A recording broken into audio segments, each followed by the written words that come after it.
Let's explore now a movement often displayed by the most advanced players and the most accomplished movers, regardless, for example, of, say, some of their belief systems, their coaching background, their movement history. So these threads that display many of the most advanced players, despite in some ways often what they are attempting to do. So that's very much kind of how that lead hip, the lead side of the pelvis, kind of elevates as it rotates into and through impact. So you'll see here we have this movable window. This is the lateral side bend, the lateral flexion of that pelvis at address, so essentially 0 degrees. So the pelvis is in a very kind of loose definition, kind of level at address. However, we just go straight to the top of back swing just to speed up the sequence of events, and I start to move that play into downswing now.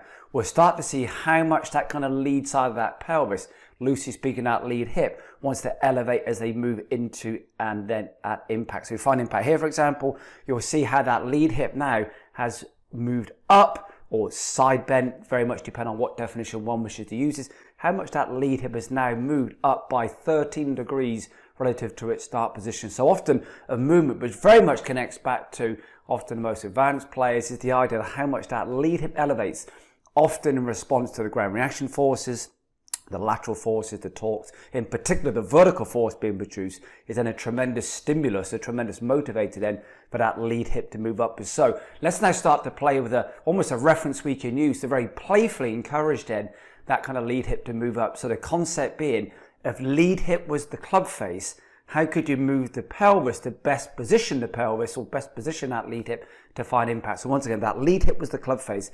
How could you kind of best move that kind of lead hip to best then position the pelvis to find impact? So let's now explore a very playful reference we can use and really help encourage then to allow that lead hip to move up using that idea of kind of lead hip club face. How could you move that lead hip to find then or best position the pelvis to best find impact?